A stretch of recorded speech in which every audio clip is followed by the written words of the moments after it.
Hello, Pod Smashers of the Internet, and welcome to another episode of AT Bit Podsmash, 80-Bit Podsmash, AT Bit Podsmash, where gaming goes to grab a beer. We are your hosts. Penguin and Termite. I'm Penguin. I am Termite. And 80-Bit Podsmash is a weekly video game podcast where we smash together ideas you care about with conversations about video games. Yeah!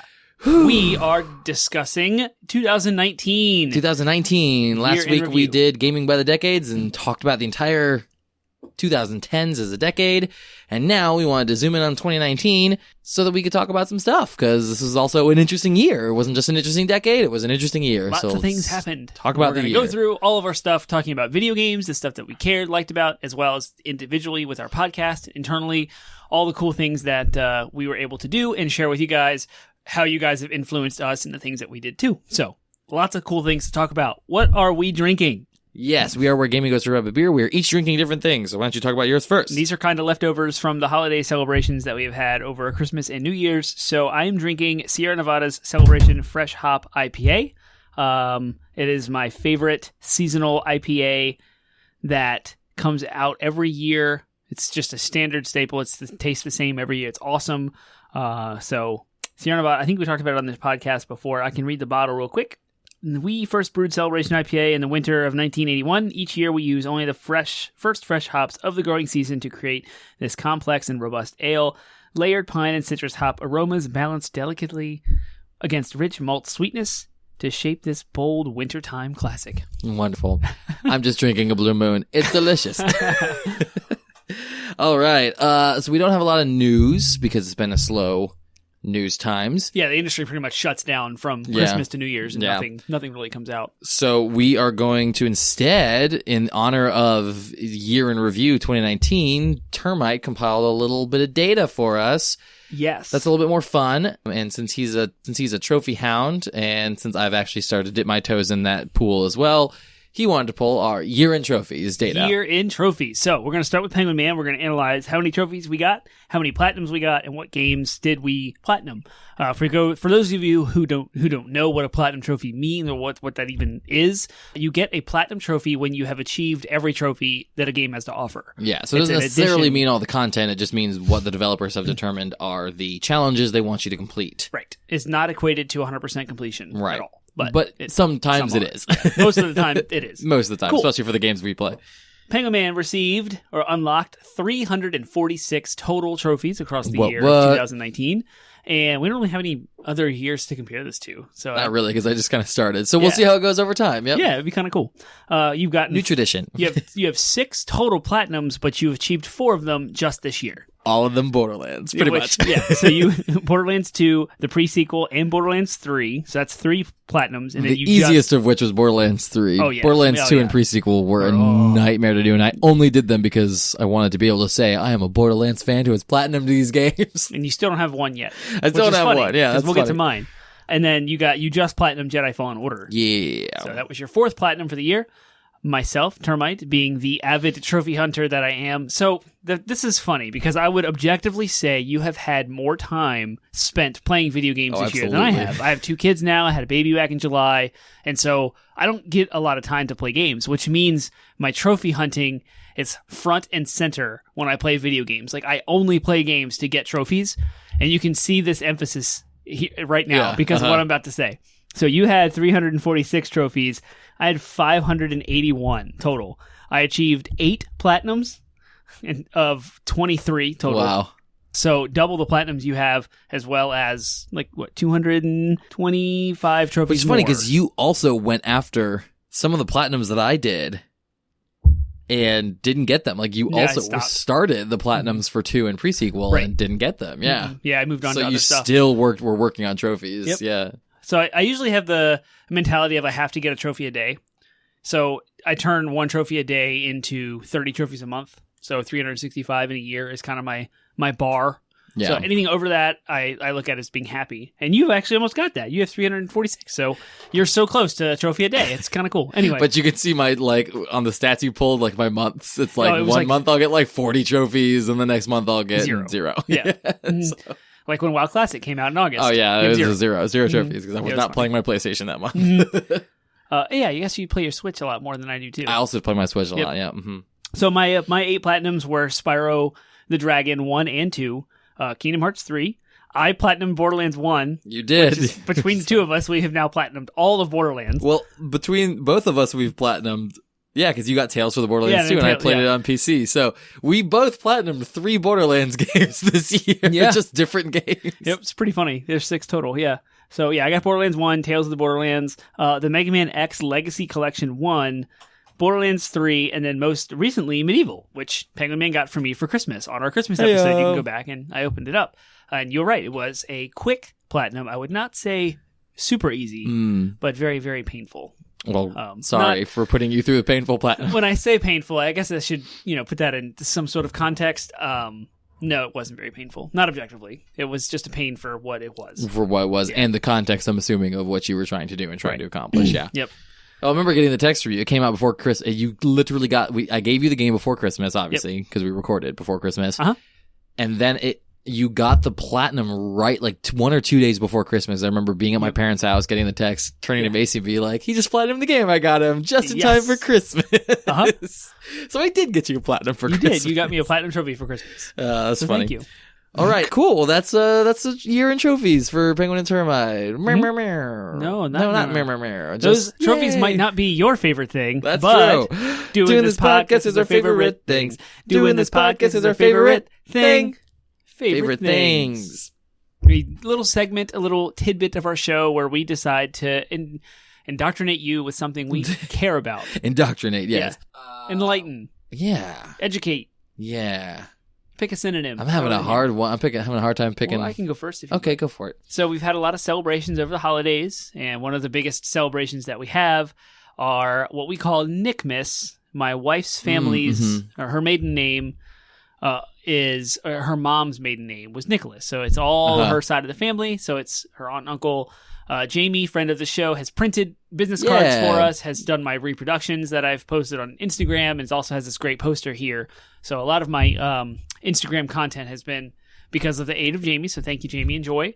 Cheers to you guys. Cheers. They're all involved in this giant Christmas celebration. We draw names, so we have so it's not crazy with gifts, but we draw names. All the kids get gifts all the time. So Sam and Jude, my sons, were all just lavished with presents, and then we all shared an awesome meal and just good time all day long. It was nice out yesterday, so that is my favorite thing. Nice. Yep. My favorite thing is going to be very video game related. My friend Justin, shout out, friend of the show. I got to spend a lot of time with him over Christmas because I was back in Harrisonburg. I'm jealous. I need more Justin in my life, Yeah, too. it was good.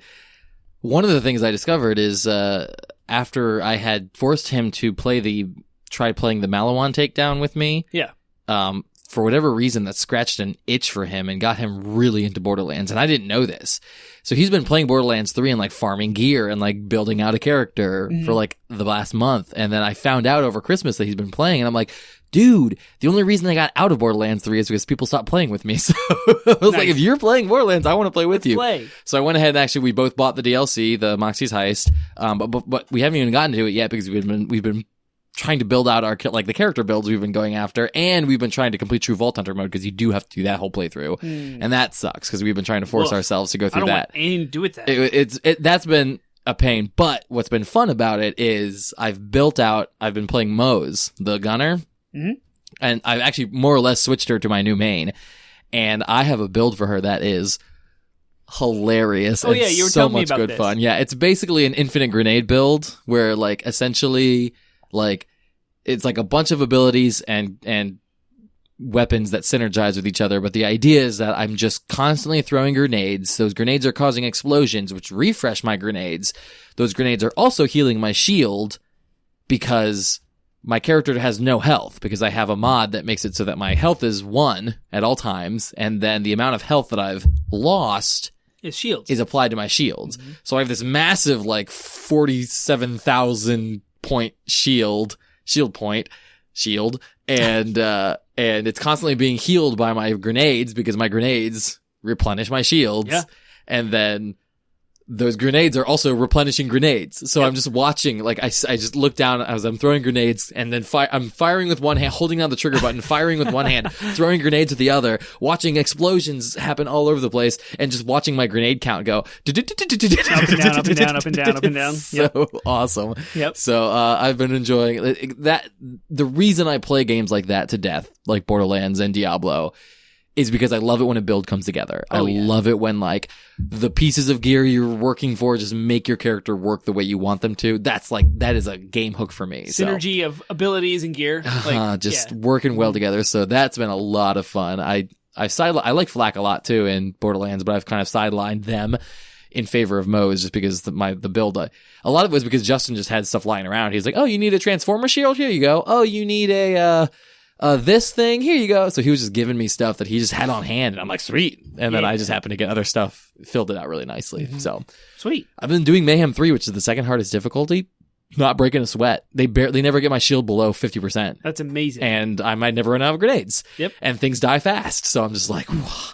Like, I was barely struggling on Mayhem. I was struggling on Mayhem 2 on my Flak. Yeah. And on Moe's, I'm not breaking a sweat in me. I'm going to try Mayhem 4 out at some point just to see if I can even do it, because it's not, like, it's exactly what you want out of a loot game, where you're just like, okay, I've gotten to this point where things are now, I've got that power fantasy and I'm tripping on it hard. It's like Diablo. Yep, exactly. That's my favorite thing. Yay, that's favorite things. Man, 11 minutes in, we're just finishing up favorite things. We're rocking through this one. Yeah, we are. That leads us to our next segment, which is DLC. It's good that we finished early, because this might this might take some time. Yeah. It is our tradition when we do our year in review to do superlatives.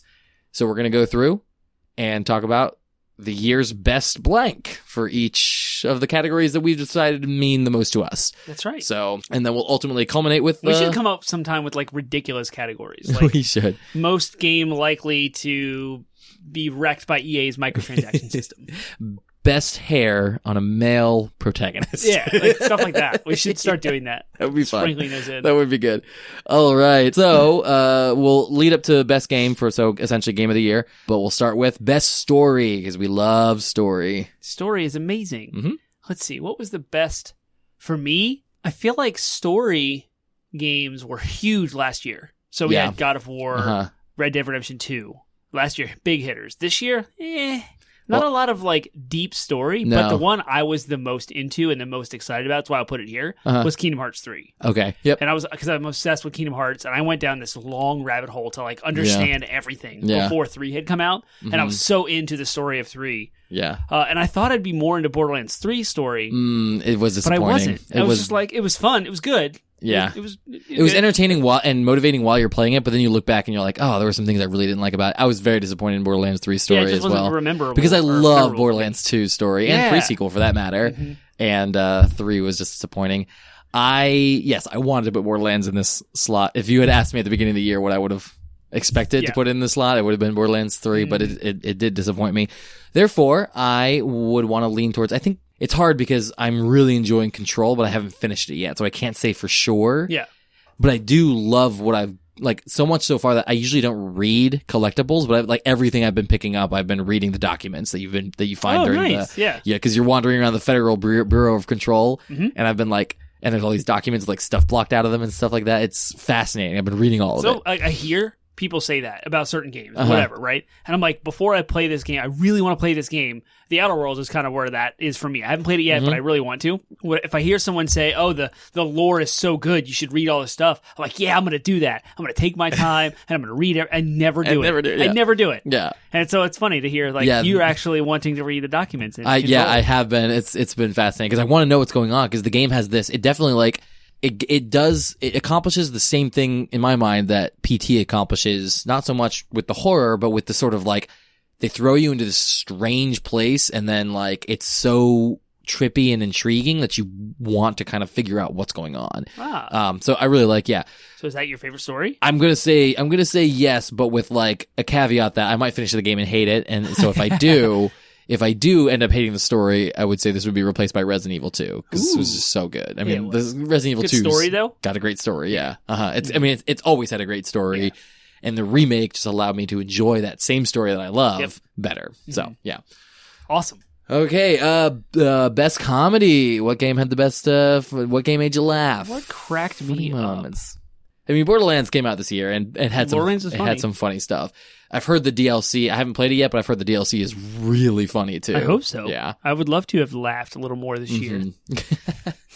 Anything else stand out to you? Any Not that I comedy can or think comedic of. moment? I'm actually gonna Medieval, did it have any? It wasn't super funny. It was No, cheeky. just I mean, it had kinda kiddie. it's kind of like, heh. Like, I love puns. I'm a sucker for like really bad dad jokes and stuff, and so that's fine. But I think I'm just gonna have to say Borderlands. Cool. Yeah, that's it.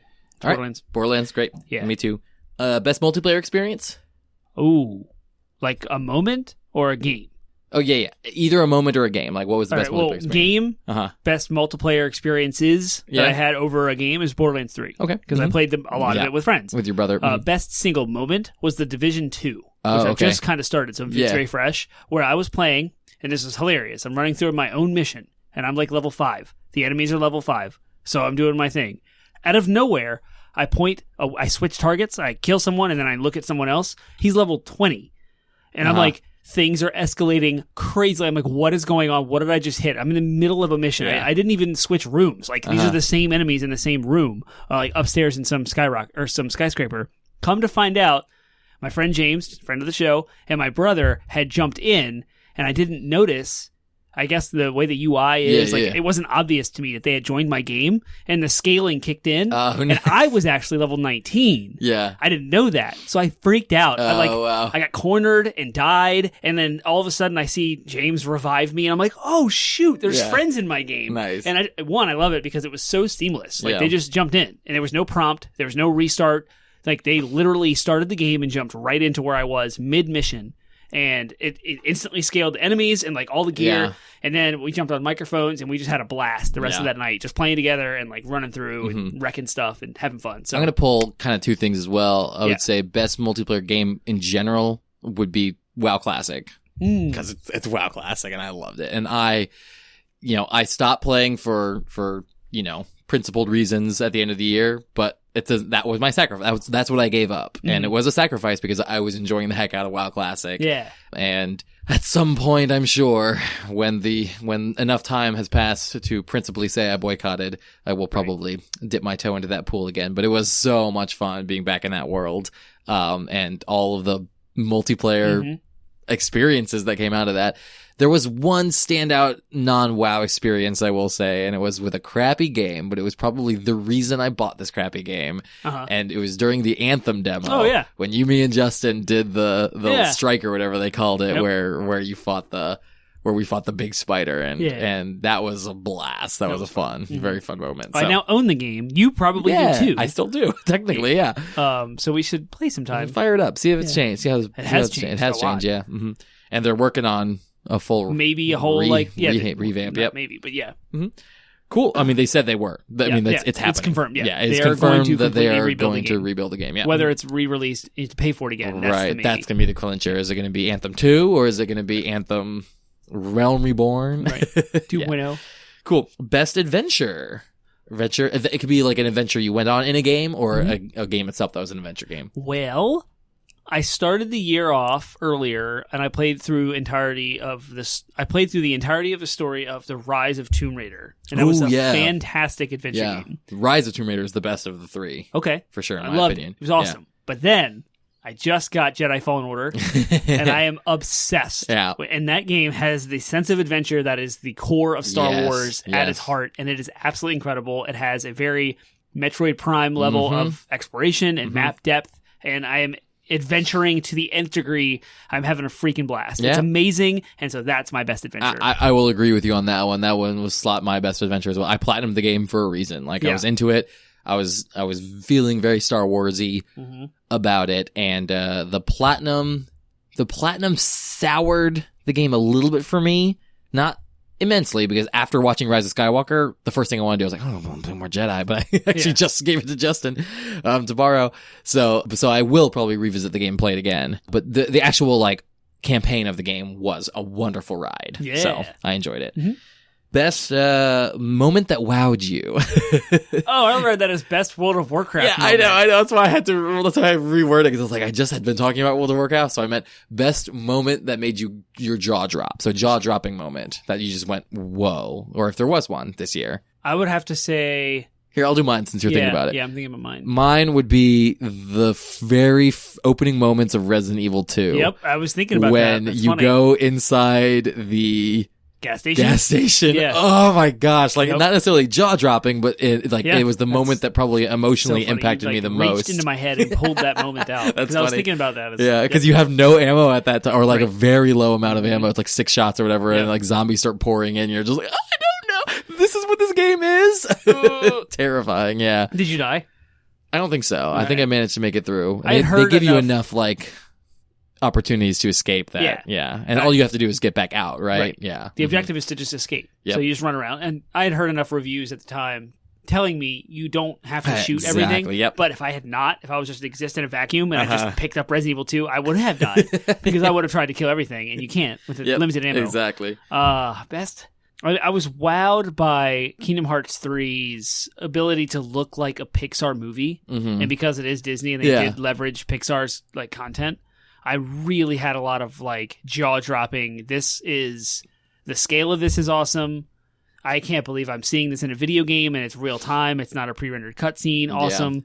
So I think I'm gonna have to say Kingdom Hearts 3. I would say as several of an those set honorable pieces. mention for me as well is there were a couple of like flying in Anthem was a jaw dropping moment for me too. Just there, like, say what you want about Anthem. There's very few games that nail flying like they do. Yeah. And just really, I really enjoyed that. So It's funny, the worst rated game of the year and the most it's like it had its strength. now has 2 mentions on this podcast. Yeah, And exactly. it sold really well too. Uh-huh. All right, best competitive multiplayer. I don't even know if I've played any competitive multiplayer I this know year. this is a hard one for me. Smash Like, was last year, yeah. but we played it Smash. this year. That's true. That's the only competitive multiplayer I played. I don't think there's any on the list for me other than that. I did a lot of co-op multiplayer. Yeah. But no competitive at all. Yeah. Like, that's just a whole world I'm not in anymore. Yeah, exactly. Man, I I mean, used- but even like previous years, I would have played Overwatch and stuff like Yeah, that. yeah. So I have this exists on the list for a reason because obviously we've had entries in it before. Yeah. But this year Not was this a year. dry year for me as well. Yeah. I could have played the newest Call of Duty. I would have Yeah. gotten into it, but because I switched gears from, hey, I used to play Gears of War too. Mhm. I switched gears from that kind of multiplayer Uh-huh. competitiveness to trophies. And Yeah. so once I made that switch, it's kind of pointless Yeah. to continue to play competitive multiplayer. Yep. Because I can't even say wow because when I was playing Classic, they hadn't released Battlegrounds right. yet. So You weren't even competitive there. I wasn't even playing that competitively in any Yep. way. So yeah, just That's nothing it. there for me. Nothing. So NA, not applicable. Not applicable. Ooh, best music. Oh, it's This so is hard. a hard one. Yeah. It is so hard. Because I don't always think about music when I'm playing. But when you do, you do. yeah. And I do have 2 moments this year that Uh-huh. are pretty recent that I can Yeah. actually think about where I've noticed the music. I would say, can I? Yeah, go ahead. Yeah, I'm Yeah. going to say my initial one is this would land on Jedi Fallen Order because because there were moments where I'm like, man, this like I recognize the music because I was like, this music it's obviously not the same melody, but it's very reminiscent of music from the original trilogy and stuff like that. So of course there were the sweeping Star Wars ballads, Right. and epic, But there's the I'm exploring this random planet. Yeah, like exactly. Those things, yeah. It made me think of like early moments of episode 4 on Tatooine, where they're just like they're building the mystery and the intrigue, and I was like, Mhm. man, this is very John Williams. Yeah. Definitely best music is Star Wars Jedi Fallen Order. Yeah. You can't talk. So that's my favorite music, but I want to give a shout out to The Division 2. Oh yeah. There was this hard rock guitar riff that I just happened to notice online, even with friends. Yeah. Usually, whenever I'm in a social environment, my attention to the game itself is almost gone. Yeah. And I'm just focused on the interactions with my friends, except for the mechanical, I'm aiming and shooting and what the objective is. Outside of that, I'm pretty disconnected from the Yeah. game, and it's dialogue and music I just don't really pay attention to. Mhm. And the same thing kind of happened with Borderlands as well. But in The Division 2, the fact that I noticed the music in the middle of an online session is a testament to the music. It was Yeah. awesome. And it was this jigga, jigga, jigga, jigga, jigga, Yeah. jigga, jigga, jigga, dark, Uh-huh. grindy rock. Yeah. Grungy rock. It was awesome. And it was fitting for the Yeah. exact moment that these enemies pouring in and we're trying to shoot and get through this museum. And it was really fun. So Borderlands. shout out to that. Borderlands would be an honorable mention for me only because I don't know any music in that The game. franchise does a No really idea. good job of making music that's fitting for like the environment and the tone. Uh-huh. So Borderlands 2 and 1 both had very good, like, kind of that Firefly vibe of like this kind of twangy do Oh, yeah, yeah. do. Yeah. Like, and they've always, and then TPS, the prequel, had a very like moony, spacey, woo, like electronica kind of feel to it that fit the environment very well. 3 did okay. They definitely had like a very kind of blend of the two. Yeah. Which fit kind of the sort of space exploration. Mm-hmm. But then they ruined it with Girl on Fire at the end on the credits. Oh, I don't, yeah. Okay. That was the only music that's the music that will stand out to that game for me because it was the most like, it was like the biggest crescendo of the story. And then they played Girl on Fire, which was just so heavy handed. Ah, okay. At the time, I'm just like, really? Like, why? Who does Mariah Carey? Who does that song? I don't even remember. Rihanna? Is it Rihanna? I think so. This girl is on fire. Yeah. Yeah, sorry, Rihanna, for butchering your song. I think so. Or whomever. Sure, yeah. Or whoever Maybe it is. we're wrong. Either way, it was very heavy handed. I was like, really? That was the choice you guys made for that moment?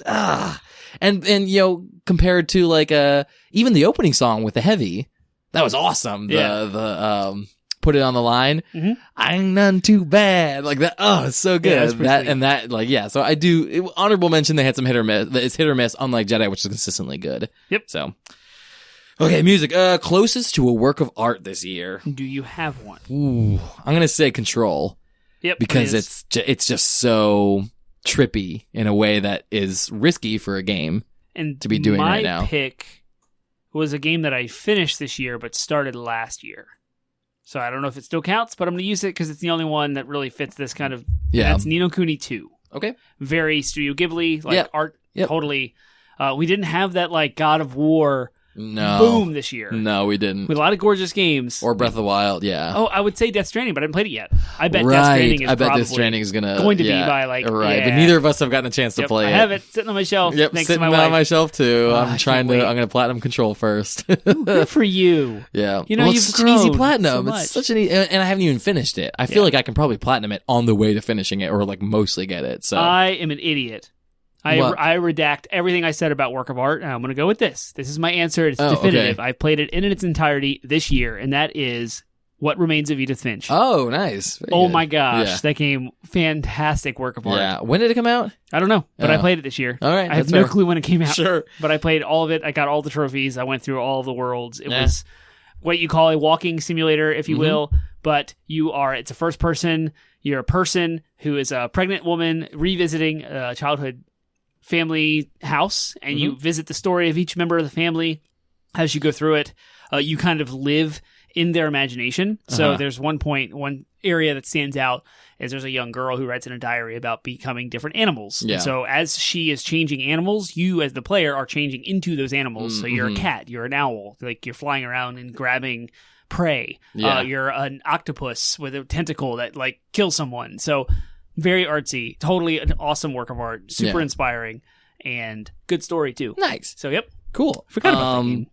Okay, cool. Let's do best game that you revisited this year. So a Skyrim. game that you had played, a game you previously played that you played again. Is that the Yeah, one? that's Okay. it. All right, great. I hated Skyrim when Yeah. it first came out. Uh-huh. I revisited it this year when my son was born and on my PlayStation 3 Uh-huh. and absolutely loved it. Yeah. And I have not finished it at all because it's massive, Yeah. but I got through the whole entire Dawnstar DLC, Mhm. and I think that's the right name for it. It was the Vampire DLC. So if someone knows better than me, let me know and correct me. But Yeah. it was the whole Vampire DLC. Nice. So when you hit level 10, you talk to an NPC in town. He approaches you, and it's all about... If you don't have the DLC, this doesn't happen. Right. But I have the Legendary Edition, which Sure, has all of it. yeah. So it did happen. I read online, if you don't do it, the vampires will kill important NPCs, and you will fail to be able to get all the trophies. Oh, interesting. So I'm like, well, I guess in my plan, because again, everything's about trophies. Sure. So my entire playthrough was mapped out by trophies. And so I started and knew as soon as I hit level 10, I needed to go do the Vampire DLC. And that took a long time, probably 15 to 20 hours to get to the end of the Vampire DLC from the start of the game, which completely satisfied everything. I was like,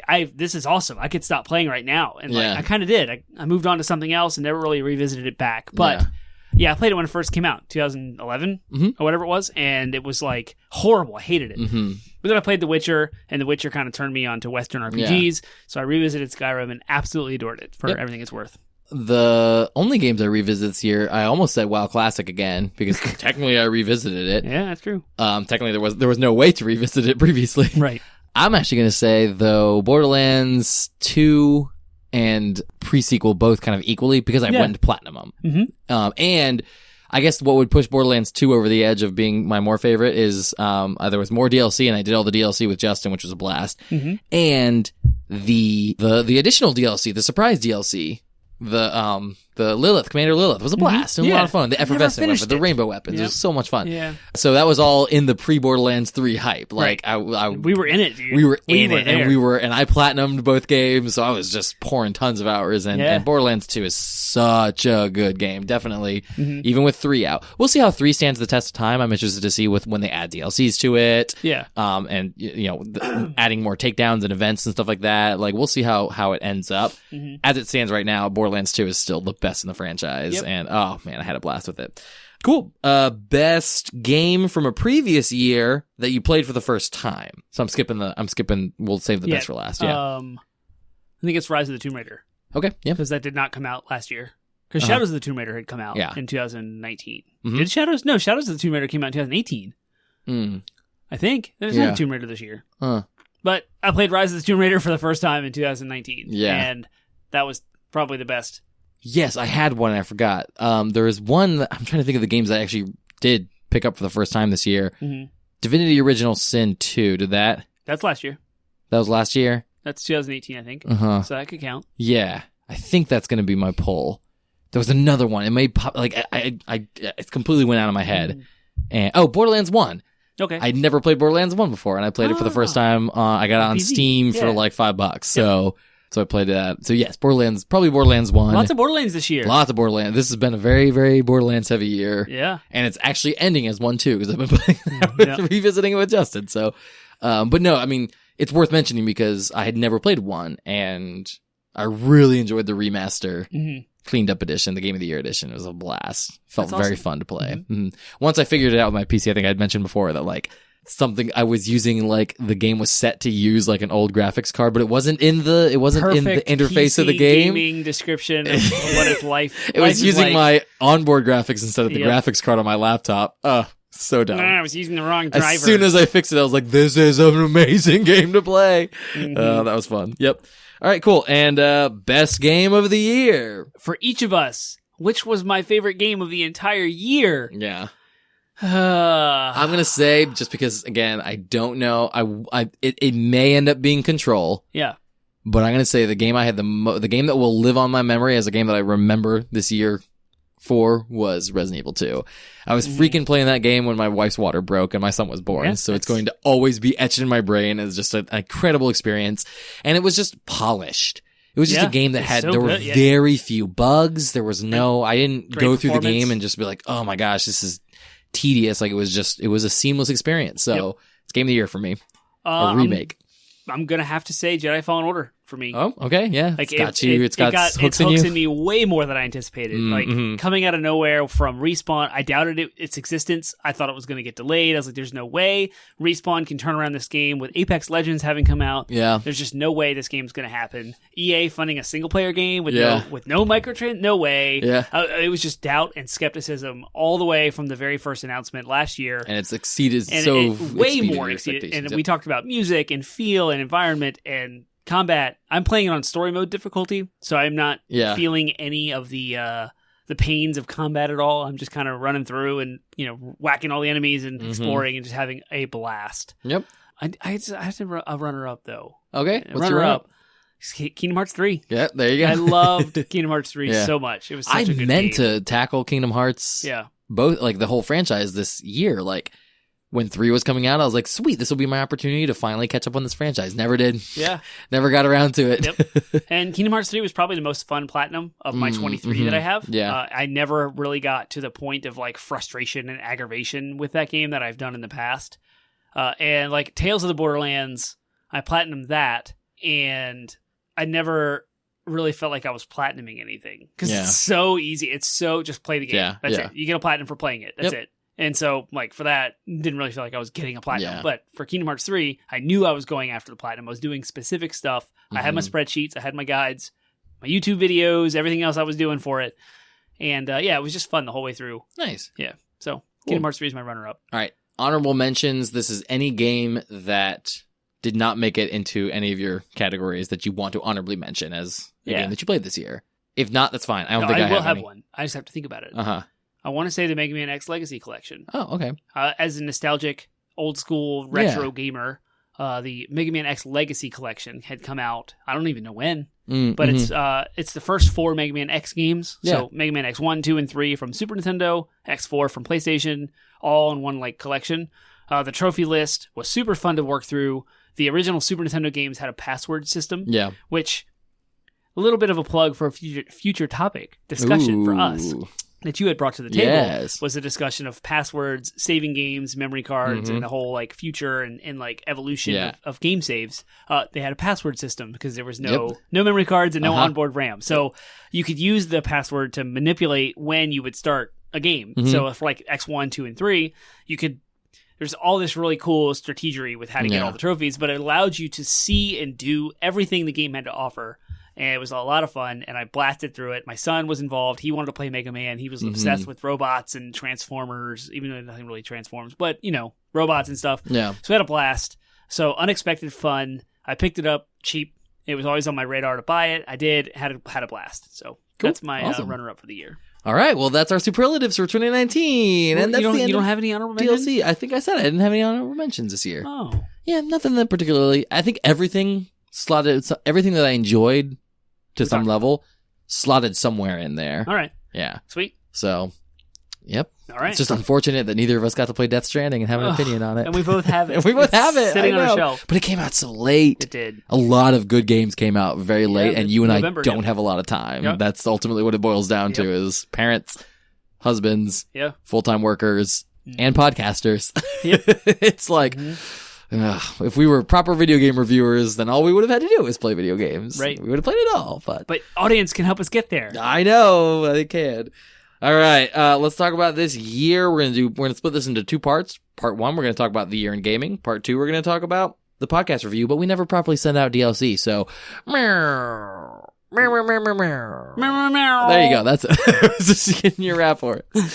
All right, so part 1, year in gaming, we're going to ask the question, how has this year been for the video game industry and community? Any changes, any trends, anything you want to talk about this year in gaming? The biggest stuff was the Blizzard, my Blitzchung, esports, Hong Kong debacle. We have 2 bonus episodes about it. Everything else is kind of par for the course. We're in the middle of a transitional phase with the generation changing to the new Xbox and the new PlayStation. So we're seeing that. We're seeing the fallout of those things, and that is not a whole lot of AAA games because all of the first-party developers are kind of moving on to the new platforms. So the biggest questions were, how is Death Stranding going to be received? What's up with Ghost of Tsushima? What's going on with Last of Us Part 2? And the last 2 games I just mentioned were pushed into 2020.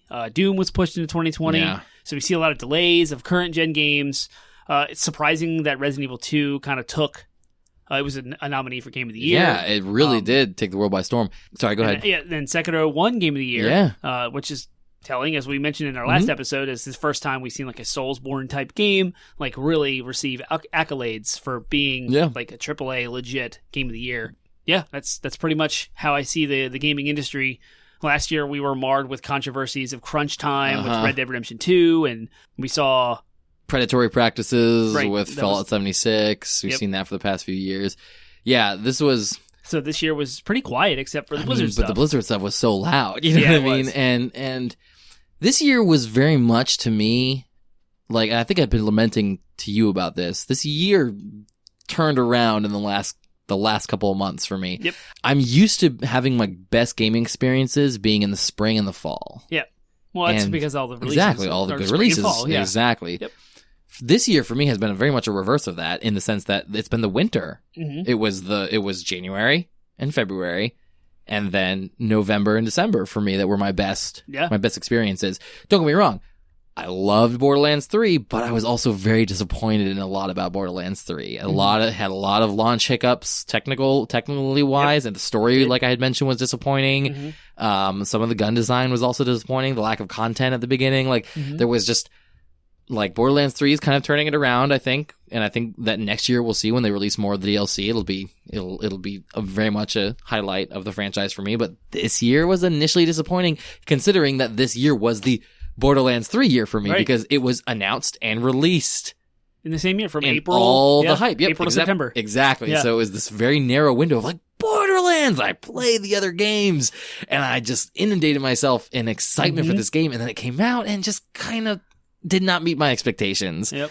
So that was a big disappointment for me this year. And then, the Blizzard stuff was also like, it was first infuriating, and then I just ended up feeling disappointed because I'm like, man, I loved WoW Classic. They announced Diablo 4 this year at BlizzCon, and I wanted to be excited about it. And completely all tarnished by their actions. And so really that kind of drove this sense of disappointment for this year in gaming for me from spring all the way up till fall. Yep. The turnaround points were, again, of course, the year started off strong with, I do have an honorable mention, Devil May Cry 5. Oh, there you go. It was a blast and a lot of fun. I knew you would hit that. But also kind of remarkably unremarkable in the sense that, like, obviously once I finished it, I'm like, it's kind of exited from my mind. But yeah, it started off strong with the Capcom's Resident Evil 2 and Devil May Cry, and I played those early year and enjoyed the crap out of them, but then didn't really have a great experience with games until Jedi Fallen Order and Control that I played this year. Yeah. So, or the end of this year. So, some other things about the gaming industry that happened. Sony backed out of E3. Yeah. That was a thing. Huge, yeah. So Sony has been very quiet this year, which is because they're probably gearing up for PS5 and just didn't have a lot to share with their first-party studios. Then Concrete Genie and Dreams were kind of their first-party picks more recently, and then we have Ghost of Tsushima that's now coming out in... When's it coming out? Mm-hmm. I don't remember at all. Do you? Yeah. Ghost of Tsushima. They had the state of play, and they announced the release window. Summer 2020, isn't it? I think so. Well, yeah, because May is Last of Us Part 2. Mm-hmm. So we don't even have a first-party PS4 release until the second half of next year. Yeah. But, so that's kind of weird. No PSX either. That didn't happen. Yeah. It's been a very weird PlayStation. No big, huge announcents at the Game Awards. No. Like there is some, but I'll talk about that later.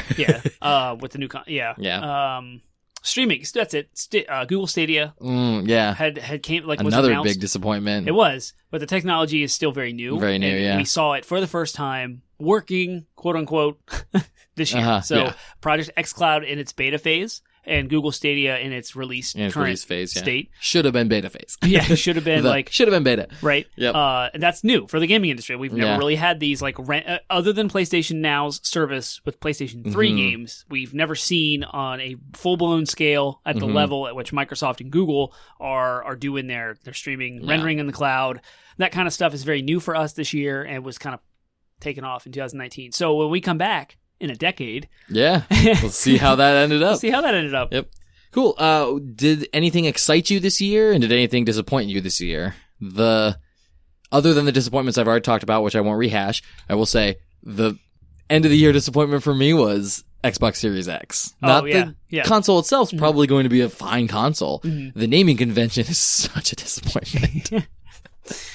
All of Smash Bros.'s DLC has been disappointing, except for Banjo-Kazooie, ironically, because that was the one I was in complete denial that would ever happen, because of the business reasons, not because of my own personal preference. My own personal preference was that Banjo would be in Smash, and he is, and so that was probably super exciting that happened this year, and then disappointing would be all the rest of them. I don't really care about Joker, Hero, the Joker's Terry. Fine, only after I played him, but when he was first announced, I was like, okay, that's cool, I don't really know and who he was the first, so we were all kind of like, okay, well, this is what to expect. This is what to expect, and also like, oh, cool, like, he was a cool first pick, but he wasn't like a blow. He wasn't like Ridley when they announced Ridley, and it was like, oh my gosh, or King K. Rool. Yeah, those like big, or Splatoon, like where it was big hype moments. Those weren't DLC characters either. They those weren't, were like, but they were additions to the roster that were exciting. They were. The biggest exciting addition to the roster for the DLC was Banjo. But the big announcement, the big exciting Smash announcement is the fact they're doing another fighter pass of 5 additional characters. So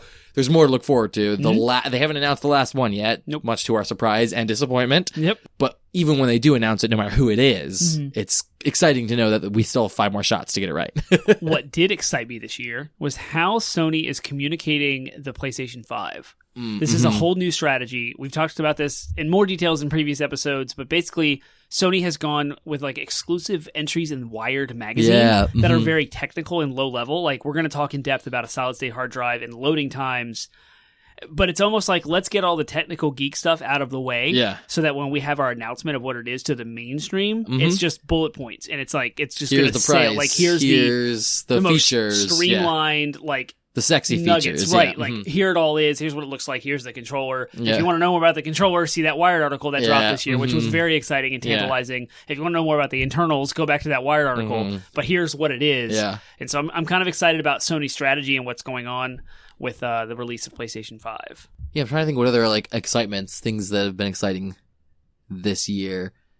I mean, the biggest excitement I think a lot of the excitement has come from a lot of the announcements for the spring of next year. Right. Yeah. So we've gotten a lot this year. We've gotten a lot of announcements that are like, so whether it was E3 or the Game Awards, those are the two big ones, if I remember correctly, and then everything in between. It's been like good segue. Yeah, it's been like Final Fantasy 7's coming out in March, Cyberpunk's coming out in April, and Last of Us coming out in May. Those three big ones, and then like you mentioned, Doom Eternal got pushed back, but still, Doom Eternal's coming out then. Ghost of Tsushima's coming out in the summer. It's like everything that we expected to not even like that you had mentioned even before. Oh, this is gonna be next gen. Oh, this is gonna be next gen. Yeah. Nope, sorry, Termite, you're wrong. It's actually coming out the spring before the next gen is crazy. So there's a lot of excitement around game announcements. So you're right, that is a good segue. I forgot about that. What are you looking forward to in 2020? There's so much. I know. There's so much. I'm just going to repeat those three that are exciting for me because they're the three that I have pre-ordered. March, Final Fantasy 7. Yep. April, Cyberpunk 2020. Sorry, 2077. May, Last of Us Part 2. Yep. Those are already, all of them are pre-ordered, ready to go. They will be coming to my inbox and being charged on my credit card. Did you get any special editions or upgrade versions? No, but I did get good prices on them. Yeah. So all of them, there was some weird stuff on Amazon, like over the summer. Lowest prices, whatever. I think it was like Prime Day where it was like they were suddenly available for like $44. Yep. And so I got very good deals, on those. So I upgraded my Final Fantasy VII pre-order to the Steelbook edition. Oh, yeah. It's not the legendary crazy one, but it's only because of what you just mentioned, the discount in price. It took the $70 one down to $60, which I would have paid anyway, but I got the upgrade. So instead of taking the discount, I decided to keep the price the same and get the upgrade on the... Sweet. It's my single favorite video game of all time. I feel like I need splurge. to... You got to treat yourself. Treat yourself. And same stuff, but you can add what am I looking forward to the most in 2020 is the next gen console wars. Oh, yeah. I'm really, really like chomping. Are you going to, here's my question for you. Is it your goal to try to get a PlayStation 5 on launch? If it has a compelling launch lineup enough, I will just be dumb with money and put it on a credit card and get it. And I won't care. What about if it has backwards compatibility? Oh, that's like, oh my gosh, I will lose my mind. That is definitely credit card stupidity worthy right Right, because then it's like you're not invalidating your entire library of games. You have... I've joked, and I was half joking. I have a sealed copy of Xenogears for PlayStation 1. Oh, yeah. That's worth a lot of money. And if PS5 is backwards compatible with PlayStation 1 games, I might open that up. But even if they're backwards compatible with PlayStation 4...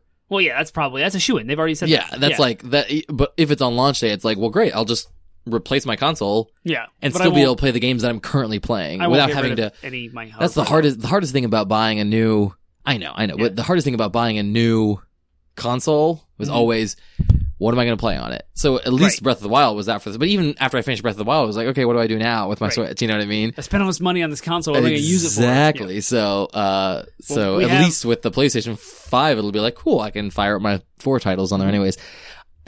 I'm torn, man, because Godfall, depending on how Godfall looks, it looks awesome. It may be very motivating for me to want to get a PS5 on launch. And then, you're right, if there's other launch titles too. I mean, I have a rack of PlayStation 3 games that I haven't really touched yet because the prices went down so much that I've kind of been on the back burner, like secretly grabbing these like 4 for $10 deals from GameStop. So I've like tripled my PlayStation 3 collection into all these games I haven't played through yet. And if it's backwards compatible with PS3, and maybe even up-res or a little prettier, like, oh, I mean, like, I will lose my mind. Yeah, my original plan was to try to get it in 2021. My original plan was to try to get it Black Friday at a year late. Yeah, a year late, basically. Which you might still be able to do. But I don't know, man. Like, depending on what's out and what I want to play, it may just be something I just bite the bullet or save up for start. I mean, I have a year. I can start saving. I am actually technically starting to save up for it now. So I'm trying to squirrel away a little bit of money each month. You heard it here first. There will be a Cyberpunk 2077 patch for the PlayStation 4 Oh, disc. yeah. You'll put the PS4 disc in the PS5, and it will look better. It will Yeah, have graphical I believe improvements. it. Yeah. Day one. Oh, wow. The console will launch whenever. And then Cyberpunk will have a have PS5 that ready to go. version, quote unquote. Interesting. So, Yep. Cool. Well, then let's spend a little bit of time talking about the podcast. Hey, and how about that? How did we do this year? How are we we do? doing this year? First of all, I want to talk about how have we grown or changed in 2019, noticeably grown or changed just in either it could be the format that what we do the podcast in, or it could be just how do you feel like we have changed in the last year? When did we get our business cards? Was that? I feel like we've had those for over a year. Over a year. I say we've branched out. Like I tried to go to events. Yeah. Gamer-centric events. So I went to a pop-up for when Dawnstar Games was starting in Richmond. Mm-hmm. I went down to the brewery in Richmond, Triple Crossing, and Fulton, and interacted with some people there, which started our Discord server. So that was... I got the ideas to start the Discord from Discord, going there and meeting Gangstar, who's on our Discord server. So shout out to you, sir, for helping me at least formulate that thought. Figuring it out. So we've also dipped our toe into some streaming. Yep. We've kicked up our twitch.tv/80Bit Podsmash channel. So you can subscribe to us there. You can be notified when we go live because we will be pursuing that more in the future, as I just got a PlayStation camera for Christmas. So those are kind of like the avenues that I feel like we've been laying the foundation for some growth, even if we haven't like experienced a lot of... Right. Like done a lot of like major changes, but we're laying the foundation to some hopefully significant changes. Yeah. But nothing crazy. Don't worry. The show's not going anywhere. Yeah, it's pretty much par for the course. It's funny. This time last year, is it fair to say that we had is it fair to go ahead and talk about what we were planning this time last year? We had a lot. We had a lot because we were we had some plans fall through, but essentially we were going to be partnering and doing a second show. Oh yeah, with a website that was going to pay us. Yep, it was going to be awesome. So we won't go into too many details or say anything specific about that. But this time last year we were in negotiations talking with someone about and we had hinted at it and alluded to it in this show last year where we were like, we've got big things coming in 2019. Nope. And so they never actually Unfortunately, happened. though, that kind of occupied our mental capacity It did. to grow elsewhere. So we focused so much on that we didn't have a chance to really focus. And we've kind of been recovering. Yeah, not recover. It's not, but we've just been kind of all of our mental energy was going towards that, and then it was like, then you had a baby, and then I had a baby, exactly. And so this year's been nuts for us. It's been a bit of. I'm not gonna say we stagnated, but there is definitely some there have been some obstacles that we are still trying to overcome, and we're about to enter a new year, a new decade, and so hopefully we'll be able to innovate some and try some new things. And I think streaming is a good start to try to build an audience, a different kind of audience, and a new avenue for us to share our thoughts and our ideas. And it genuinely will just be one way or another. It'll be more content. Yep. So that's cool. Yeah. Okay, cool. I guess that segues. What are our plans and hopes for 2020? I really want to solidify our streaming schedule. Yeah. I want to be on our Twitch TV every week at a certain time, every week, to be dependable for you guys. I want you guys to see our pretty faces. And I want to interact on live chat with you guys. That it will feed us topic ideas. That'll feed us, hopefully, more audience exposure. And like you said, in a different way, a different audience than the podcast audience. Yeah. And I hope that we can kind of establish more of a community that wants to talk amongst themselves even, not just to us back and forth, but really start cultivating a little bit more from you guys, from our audience, and from our community than just us talking. Yeah, there's going to be people who watch the stream, and there's going to be people who listen to the podcast, and then there's going to be people who do both. Right. And those are the people that we want to really, truly, like you said, build. So that's, I think, our focus this year will, instead of trying to focus so much on trying to build more listeners, instead I think we're going to be trying to focus on building a community. Yep. And then from there, the community will share. Right. You know, and if our community is based in Fredericksburg, that opens up doors for us to do community-based events in Fredericksburg with you guys. Stuff like trivia nights at breweries or and if you are in California listening to us, don't worry. We want you to also be part of our community. I might be out there and, later this year. Yeah, exactly. So we got you. We got you. Yep. So if if you are listening to us from afar, then that's fine as well. But in fact, welcome. You are still part of our community. Yep. But yes, for people who are local, people who are on Virginia or East Coast, I'd love to be able to do events and say, hey, we're going to be here at this time. And I feel like as we've established the foundations for future growth in the past, that, what you just said, cultivating our community will be the foundations for us to be able to get to places like PAX and E3 and really start to grow and get some momentum in that regard too. Exactly. All of this stuff is free. Like, we don't make a dime Nope. off of anything. We have no ads. We have no sponsors. We have no monetization tactic whatsoever. Yeah. That might change, but right now It'll be small. It'll be small steps, and I don't think we ever want to charge for the podcast. Right. So if we were to do anything, it would be ads. It's extra. You might hear us talk about Shield Blue Apron or Casper mattresses at some point. MeUndies. I hope we get to do a MeUndies Right. commercial. I'll have so much fun with that. No, but yeah, ads would be the most we would want to go. So maybe some kind of like reward based. But again, the show itself, the episodes themselves of our core show will Stretch goal. Always available. Dream for the podcast Oh, for this for 2020, year yeah. is to establish a YouTube channel. And we do this conversation that we always have with a camera. Yeah, we that already goes have live. a YouTube channel, but... Right, we have a YouTube channel. Yeah. All of our shows go there, but it's just our logo and our voices. Right. I want to have us replace actually... the logo Right, and with voices us. with our faces. And do yeah. thumbnails for every single week based on the topic and like actually have a That'd be YouTube cool. presence. Yeah. And we can do our visual cues would be more fun. Our beers, our hand motions. We can do show and tells with the gaming collection that we have, et cetera, et cetera. I mean, there's a million possibilities for YouTube. That's just stretch goal. I would love to have a permanent camera set up, a webcam that we can do that. Yeah, that'd be awesome. Yeah, all of these things are like, again, I think the reason I want a community is because it's like, from a community, it's not even about like growing the show and getting listeners. If our community is only ever 15 people large or whatever, that's great, because it's from a community that we can start to enact change. We always talk about like we want more maturity and we want to, we want something to happen with toxic fandom, all this stuff. Like we have these things we're passionate about in the industry. The place where you enact change is from ideally from the bottom up. And so like creating a community of like-minded people who also care about those things and are also passionate about it and can discuss it. Like that's where change starts from. So that's really the motivator for wanting to change our focus or for wanting to do wanting to get behind these mics in the first place. Right. And then ideally also then from there building out a community and engaging. So, please like reach out, like, life is life and sometimes we aren't able always to respond, and there are going to be phases and times where we're more responsive and more engaging than others, just based on what's in our lives. But please don't let that be a barrier to engaging with us. Like we still want you to engage with us and try to engage with us, even if we're just going through a funk. Right. You know what I mean? So I don't think anyone has reached out to us that wasn't met with a response. Yeah. I think we have 100% coverage. I think so too. Yep. Yeah. Okay, cool. Do you want to go through some stats then? Finish us off with some stats? Before we do that, okay. Speaking of our community and our social media platforms where you can find us and reach us, the best place you can reach us, the easiest thing is Discord. And there's a link to our Discord channel in every single show note, along with our Facebook posts alongside those show notes. Yep. You can find us on all social media platforms, Facebook, Twitter, Instagram, and Reddit. We have a subreddit. You can start your own thread and interact with your community there, tag people in there, get people involved in your conversations. You can tag us at 80-Bit Podsmash. Our subreddit is 80-Bit Podsmash, 80-BIT Podsmash, no uppercases, no hyphens, no funny business.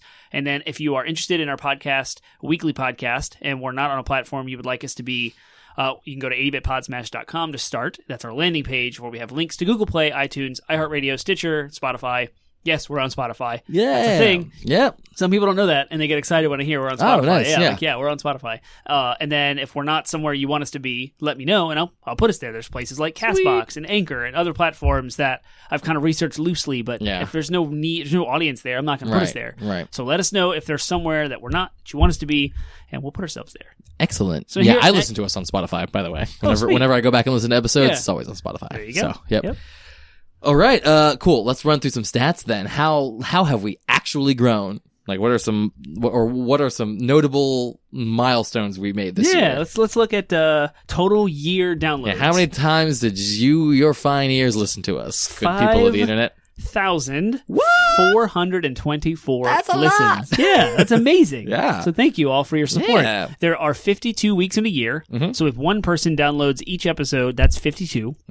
So, and then we have some bonus episodes that were thrown in, maybe 5 or so bonus 2 Blizzards, 2 E3s, that's 4, and then maybe another, hype one. So we'll say 5, extra bonus. That's 57 episodes of content that you guys have received this year. And out of that, we have 5,424 unique hits from this year alone. So thank you. Our best single month was April with 886 downloads that month. Yeah. That was a big spike that Huge month. spike. I don't know what happened in April. It's a standout. Man. Yeah. Whatever happened, it was a big spike. Pretty cool. And the funny part about April is we have our next up is our top 5 downloaded episodes this year. And the only one is April 1st, and that's not the top one at all. So it's weird how April really stacked up. Yeah. There wasn't a single episode. We had two in April. 2? Yep. Oh, yeah, you're right. The most controversial topic, aka our April Fool's episode. Yep. And then the video game streaming services was our 5th. Google Stadia's announcement. Okay, so we'll just do the top 5 episodes downloaded of this year. As you alluded to, in 5th place is April 6th. We had a topic about video game streaming services, and I believe that was Google Stadia. We were talking primarily about Google Stadia and the idea of streaming video games. Yep. Yeah, so we were talking about the concept of streaming games in the first place. And that had 93 downloads. Yep. So tied with 5th place at 93 downloads was 4th place, and that was in May 13th, where we talked about voice over IP. Yeah, which is crazy because that was an episode that we had been putting off for forever because we had other topics to talk about, and then we finally got around to it in May. Yep. And didn't think that would be super popular. No, but apparently it was a good one. Online chat. Or people listen to it whether they liked it or not. Right, that's true. Just because we have a lot of hits doesn't mean it was good. Yep. Right? Clocking in at number 3, as I mentioned before, was with 94 listens, was the most controversial topic ever, which was just an April Fool's episode where we talked about DLC. So if you guys like that, we can do more episodes like that. Yeah, I had a blast with it. That was it was a lot fun. of fun. Is that we did Who Did This for the first time? I think so. Yeah. I think that was because that was like who did this prank? Yep. Who did this April Fool's prank? Yeah. Yep. Coming in at 2nd place was our bonus level pre-E3 2019 hype. This one is like downloads. This one is like a dagger through the heart for me because I so did not want to do this episode. So the E3 hype was mounting, and I was like going crazy, wanting to talk about all of the speculation. Microsoft doing all this cool stuff, buying all these studios, and what are they going to show? What are they going to say? PlayStation, Sony's not there. This is Microsoft's chance to shine. I was so hyped up. We're like, Dan, we have to do it. A hype episode. All of the other publications on the internet do it. Every podcast. And you were like, no, I don't think we're already covering E3 so much because we were going to do a post E3 coverage. We were just going to talk about what happened. Live tweet all of the. Yeah, and you were like, E3's covered. We don't need this. Oh, like so much. And somehow I talked you into it. You did. You somehow talked me into it, and we did it. And yep, it's with 100 episodes, with 100 downloads. Second most downloaded episode of the year. It's crazy. So thank you all for that. Absolutely. And Vindicating then termite. Yeah. And then the number 1 was another surprise. We did a state of games as a service. So we talked about games as a service and what it was. So we kind of did like a topical one on that. But then also we talked about the main focus was like, how is it doing? Like, closing out the decade, how is this games as a service experiment going? The funny part was it was in March. Which is when that's also funny. Yeah. Anthem and Division 2 were coming out around that time. Anthem had already been out. Right. Yeah. Anthem had come out and flopped. Yep. And then we had the Fallout 76 debacle at the end of last year. Yep. And then we had Division 2, which was a success story for games as a service this year. Well, and then Shadowkeep, Destiny 2, Shadowkeep was a success later. So it's like there's a whole if we were to redo that episode, we may have different takes on it. Different take on it. Yep. Yeah. That was our single most downloaded episodes. Crazy. Yep. On 311. That's kind of 311 day. Awesome. All right, well, that's our year 2019 year in review. 2019 What did you think over. of this year in gaming? What were things that stood out to you? What were your superlatives? We just did a bunch of superlatives for DLC. We want to know yours, too. We want to know what yours are as well. Yeah, so let us know. Yep, hit us up. And you already heard where. So next week, we don't have an episode yet on the books, so we'll figure it out before then, and then we'll do it, and we'll be great. So we will see you next week. Boom.